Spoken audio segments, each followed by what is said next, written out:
Hi everyone, आज इस video में 17 सितंबर 2021 के most important current affairs question discuss करेंगे और इस करंट अफेयर्स का पीडीएफ का लिंक आपको नीचे डिस्क्रिप्शन में मिलेगा, वहां से आप डाउनलोड कर सकते हो। चलिए प्रश्न स्टार्ट करते हैं। पहला प्रश्न है, हाल ही में जमशेदपुर वर्क्स में भारत का पहला CO2 यानी कार्बन डाइऑक्साइड कैप्चर प्लांट किसने शुरू किया है? तो इसका सही उत्तर है टाटा स्टील ने इसे शुरू किया है। तो रिसेंटली टाटा स्टील ने जमशेदपुर वर्क्स में भारत का पहला कार्बन डाइऑक्साइड कैप्चर प्लांट को शुरू किया है। इस प्लांट यानी संयंत्र प्रतिदिन 5 टन कार्बन डाइऑक्साइड एब्जॉर्ब कर सकता है। यह carbon capture and utilisation amine आधारित तकनीक का उपयोग करती है और कैप्चर किए गए कार्बन को आउटसाइड पुनः उपयोग के लिए उपलब्ध कराती है और इससे प्रदूषण को कम करने में मदद मिलेगी। अब बात करते हैं टाटा स्टील की। इसकी स्थापना साल 1907 ईस्वी में की गए थे। 1907 ईस्वी में 25 अगस्त के दिन। और संस्थापक कौन थे? तो जमशेद जी टाटा थे और इसकी स्थापना की गई थी जमशेदपुर में। झारखंड की एक सिटी है जमशेदपुर, वहीं की गई थी। वर्तमान में टाटा स्टील के MD एंड CEO हैं टी वी नरेंद्रन। नेक्स्ट प्रश्न है, इलेक्ट्रिक वाहनों को बढ़ावा देने के लिए शून्य अभियान किसने लॉन्च किया है? तो इसका सही उत्तर है नीति आयोग ने इसे लॉन्च किया है। ऑप्शन इसका बी सही उत्तर है। तो रिसेंटली नीति आयोग ने इलेक्ट्रिक वाहनों को बढ़ावा देने के उद्देश्य से शून्य अभियान को लॉन्च किया है। शून्य प्रदूषण वितरण वाहनों को बढ़ावा देने के लिए शून्य नामक एक अभियान या कार्यक्रम को नीति आयोग ने RMI इंडिया और अमेरिका स्थित रॉकी माउंटेन इंस्टीट्यूट के सहयोग से इसे लॉन्च किया है, शून्य अभियान को। इस अभियान से पर्यावरण प्रदूषण को कम करने में काफ़ी हद तक मदद मिलेगी। अब बात यहाँ पर आई है नीति आयोग की। तो बात करते हैं नीति आयोग की। सबसे पहले देखते हैं नीति आयोग। नीति का फुल फॉर्म क्या होता है? तो इसका फुल फॉर्म है national institution for transforming in India और इसकी स्थापना की गई थी PM नरेंद्र मोदी के द्वारा साल 2015 में 1 जनवरी के दिन। न्यू दिल्ली में इसका हेडक्वार्टर स्थित है और वर्तमान में अध्यक्ष हैं नीति आयोग के PM नरेंद्र मोदी। और आपको बता दूं कि भारत के जो प्रधानमंत्री होते हैं वो नीति आयोग के अध्यक्ष होते हैं। वर्तमान समय में नीति आयोग के उपाध्यक्ष हैं राजीव कुमार और वर्तमान में CEO हैं chief executive officer Amitabh Kant. और आपको ये चीज़ पता होना चाहिए कि हम नीति आयोग के पहले CEO कौन थे? तो सिंधु श्री खुल्लर थे। सिंधु श्री खुल्लर फर्स्ट CEO थे नीति आयोग के। वहीं पहले उपाध्यक्ष थे नीति आयोग के अरविंद पनगड़िया। और ये चीज़ आपको एग्जाम में पूछा जाएगा कि नीति आयोग किसके स्थान पर बनाया गया है? तो योजना आयोग को रिप्लेस करके नीति आयोग को बनाया गया है। और नीति आयोग एक क्या है? गैर संवैधानिक संस्था है, यानी भारतीय संविधान में इसकी व्याख्या या चर्चा उल्लेख नहीं की गई है नीति आयोग या योजना आयोग का। अब नीति आयोग 2021 के मोस्ट इम्पॉर्टेंट नीति आयोग से रिलेटेड कुछ इम्पॉर्टेंट करंट अफेयर्स की बात करें जो साल 2021 के हैं। तो नीति आयोग द्वारा जारी SDG का फुल फॉर्म क्या है? तो sustainable development goals India index यानी SDG इंडिया इंडेक्स 2021 में पहले स्थान पर कौन सा राज्य है? तो पहले स्थान पर केरल राज्य है। वहीं दूसरे स्थान पर तमिलनाडु और हिमाचल प्रदेश से संयुक्त रूप से दूसरे स्थान पर है SDG इंडिया इंडेक्स 2021 में। और ये इसका तीसरा संस्करण है। SDG इंडिया इंडेक्स 2021 तीसरा संस्करण है। और इस इंडेक्स में सबसे अंतिम स्थान यानी लास्ट पोजीशन में रहा बिहार राज्य। नेक्स्ट प्रश्न है, ATL स्पेस चैलेंज 2021 लॉन्च किया है। तो किसने किया? नीति आयोग का जो अटल इनोवेशन प्रोग्राम है, मिशन है, जो नीति आयोग का एक महत्वाकांक्षी मिशन है अटल इनोवेशन मिशन, इसने लॉन्च किया है ATL स्पेस चैलेंज 2021 को।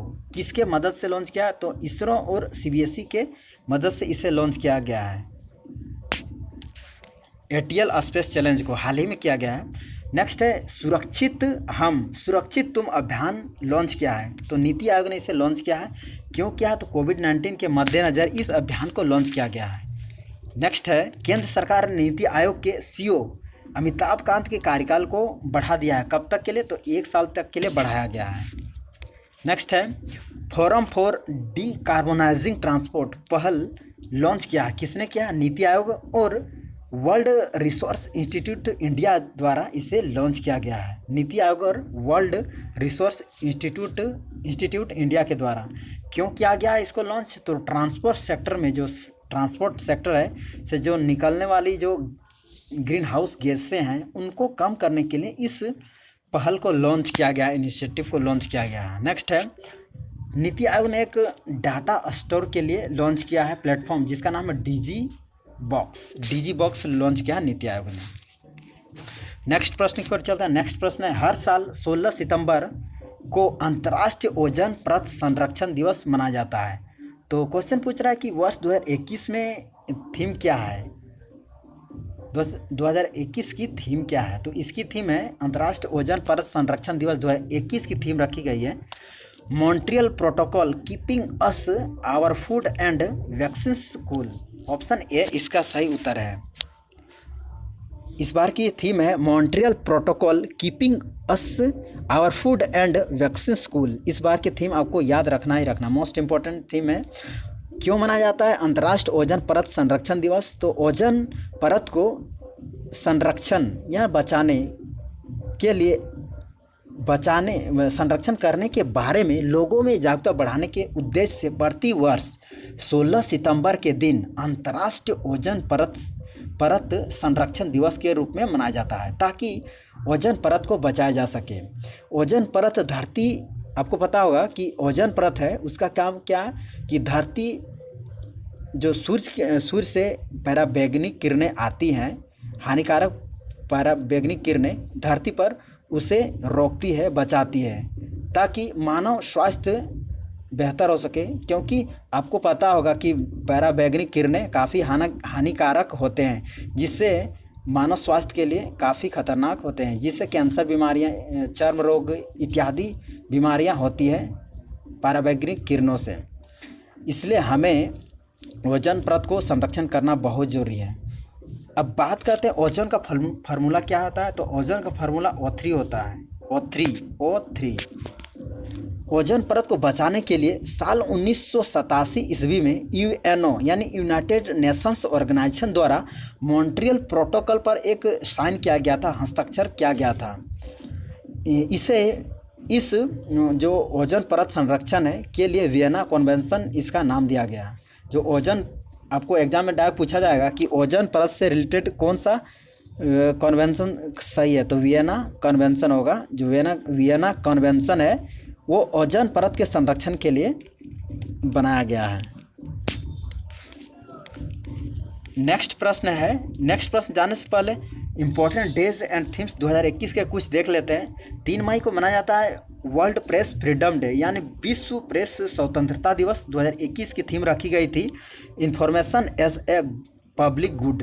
वहीं 5 मई को मनाया जाता है विश्व हाथ स्वच्छता दिवस, वर्ल्ड हैंड हाइजीन डे। 2021 की थीम रखी गई है second save lives, clean your hands. वहीं 14 मई को मनाया जाता है अंतर्राष्ट्रीय नर्स दिवस। 2021 की थीम आपको याद रखना है a voice to lead a vision for future health, इस बार की थीम है।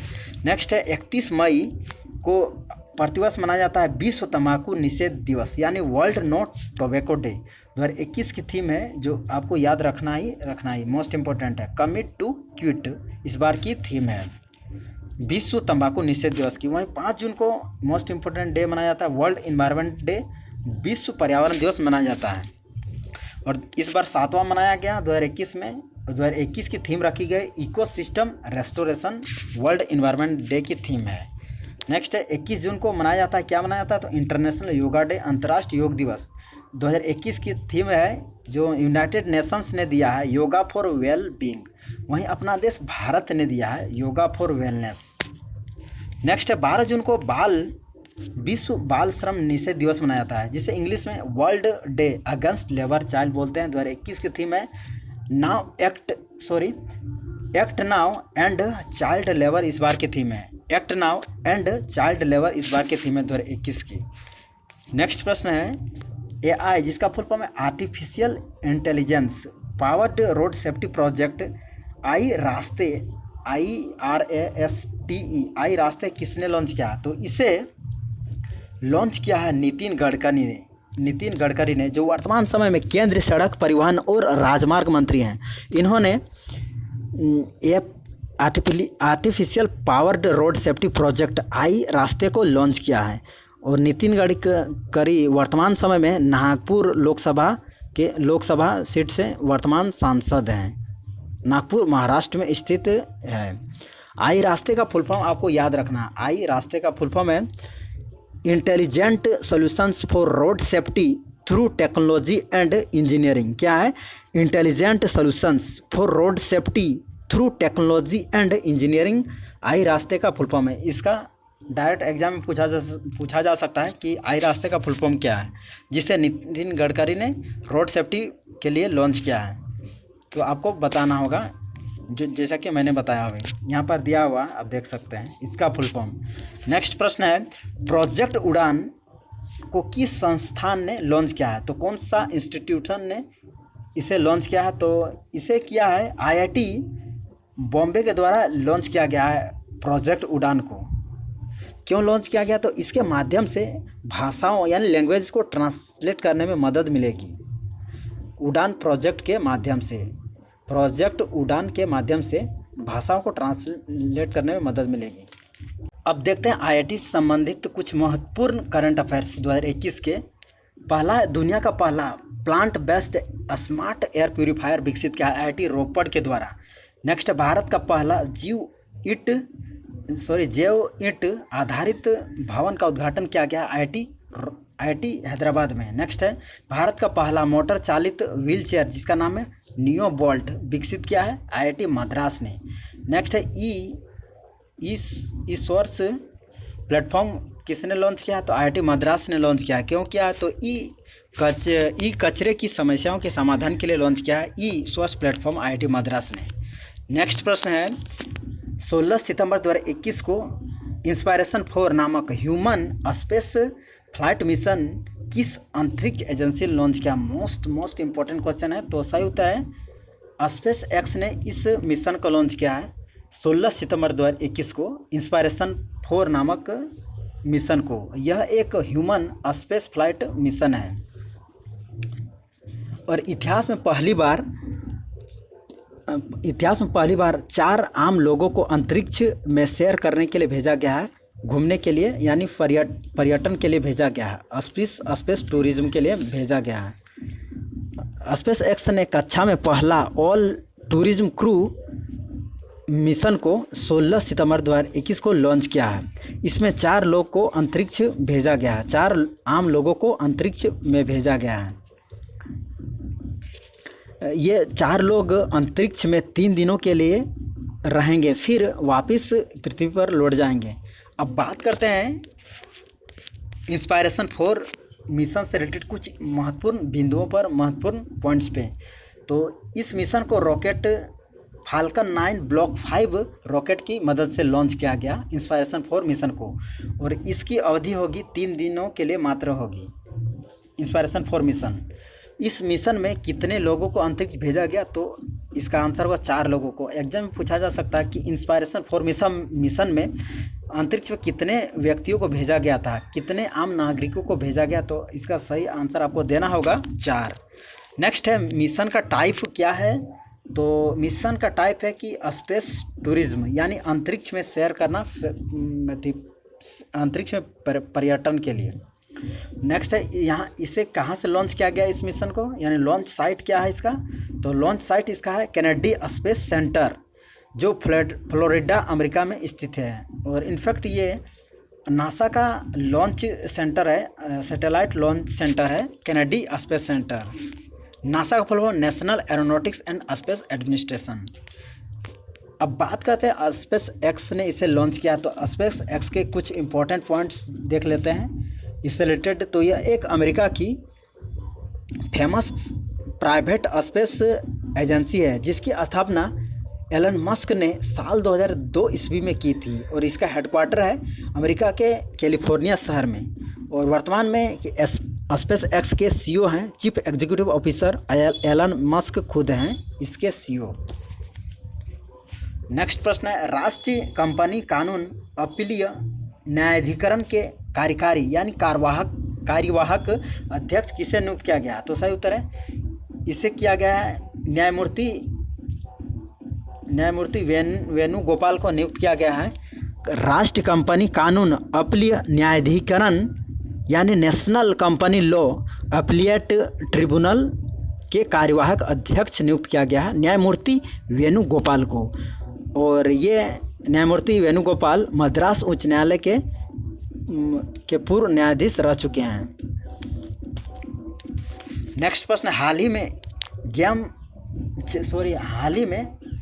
ही में चेंज मेकर पुरस्कार से किसे सम्मानित किया गया? तो सही उत्तर है, डॉक्टर शगुन गुप्ता को सम्मानित किया गया है चेंज मेकर पुरस्कार से। डॉक्टर शगुन गुप्ता को समाज में उनके बहुमूल्य योगदान, बेहतर कार्य करने के उद्देश्य महाराष्ट्र के गवर्नर भगत सिंह कोश्यारी ने चेंज मेकर अवार्ड से सम्मानित किया है शगुन गुप्ता को। नेक्स्ट प्रश्न है, हाल ही में यूनेस्को साक्षरता पुरस्कार 2021 से किसे सम्मानित किया गया? इंपॉर्टेंट क्वेश्चन है। तो सही उत्तर है, national institute of open schooling जिसे NIOS बोलते हैं, इसको ही सम्मानित किया गया है 2021 का यूनेस्को साक्षरता पुरस्कार। NIOS को, national institute of open schooling, NIOS को भारत में शिक्षा के क्षेत्र में बेहतर कार्य करने के लिए यूनेस्को साक्षरता पुरस्कार 2021 से सम्मानित किया गया है। अब बात करते हैं यूनेस्को की, जिसका फुल फॉर्म है United Nations Educational Scientific and Cultural Organization, जिसकी स्थापना 1945 में 16 नवंबर के दिन किया गया था। हेडक्वार्टर वर्तमान में है फ्रांस के पेरिस शहर में स्थित है यूनेस्को का हेडक्वार्टर। और वर्तमान में यूनेस्को के प्रमुख हैं ऑड्रे अजोले, फ्रांस की हैं ऑड्रे अजोले। वहीं बात करें NIOS की, तो इसका full form national institute of open schooling, headquarter Noida UP में है। स्थापना 1989 में की गई थी। वर्तमान में अध्यक्ष हैं श्रीधर श्रीवास्तव, NIOS के अध्यक्ष हैं। नेक्स्ट प्रश्न, हाल ही में गोपाल मुखर्जी कहाँ के महाधिवक्ता यानी सोलिसिटर जनरल बने हैं? तो सही उत्तर है, पश्चिम बंगाल के सोलिसिटर जनरल बने हैं गोपाल मुखर्जी, महाधिवक्ता बने हैं। रिसेंटली पश्चिम बंगाल के महाधिवक्ता किशोर दत्त ने अपने पद से इस्तीफा दिया था। बात करते हैं महाधिवक्ता की यानी सोलिसिटर जनरल की, तो इसका कार्यकाल कोई निश्चित नहीं होता है, राज्यपाल इन्हें कभी भी हटा सकते हैं। और इनकी नियुक्ति यानी कौन करते हैं? तो राज्य के राज्यपाल के द्वारा इनकी नियुक्ति की जाती है महाधिवक्ता की। और भारतीय संविधान के आर्टिकल 165 में राज्यपाल को ये पावर दिया गया है कि वो राज्य का सोलिसिटर जनरल नियुक्त कर सकता है। महाधिवक्ता राज्य का सर्वोच्च विधि यानी कानून अधिकारी होता है। जिस तरह से भारत सरकार का कानून मामलों में सहायता कौन प्रदान करता है? तो भारत के जो अटॉर्नी जनरल हैं वो प्रदान करते हैं, भारत सरकार को कानूनी सहायता प्रदान करते हैं, कानूनी मामलों में सहायता करते हैं भारत के अटॉर्नी जनरल। और उसी तरह राज्य में करते हैं, राज्य सरकार को महाधिवक्ता करते हैं, सॉलिसिटर जनरल करते हैं। नेक्स्ट प्रश्न है, भारतीय सेना ने शंघाई सहयोग संगठन SCO अभ्यास शांतिपूर्ण मिशन 2021 में भाग लिया। इसका आयोजन कहाँ किया जा रहा है? तो इसका आयोजन रूस में किया जा रहा है और इस बार 6th एडिशन इसका है। इस अभ्यास का शांतिपूर्ण मिशन अभ्यास 2021 6वां संस्करण है। SCO अभ्यास शांतिपूर्ण मिशन 2021 का आयोजन 13 सितंबर से लेकर 25 सितंबर 2021 तक किया जाएगा। इस अभ्यास का उद्देश्य सदस्य देशों के बीच संबंध को मजबूत करना, साथ ही साथ आतंकवादी विरोधी अभ्यास भी यह है। बात करते हैं SCO की, जिसका फुल फॉर्म है Shanghai Cooperation Organisation, headquarter Beijing China में स्थित है। स्थापना 2001 ईस्वी में की गई थी SCO की स्थापना। अब बात करते हैं कुछ most important current affairs revision की। भारत का पहला स्वदेशी विमान वाहक पोत, जिसे इंग्लिश में एयरक्राफ्ट कैरियर बोलते हैं, INS विक्रांत है। साल 2022 में इसे कमीशन किया जाएगा। भारत का पहला डिजिटल विश्वविद्यालय है का उद्घाटन किया गया है? केरल के तिरुवनंतपुरम में किया गया भारत का पहला डिजिटल विश्वविद्यालय। नेक्स्ट है, टोक्यो ओलंपिक के लिए क्वालिफाई करने वाली पहली भारतीय महिला तलवारबाज बनी है, भवानी देवी बनी है।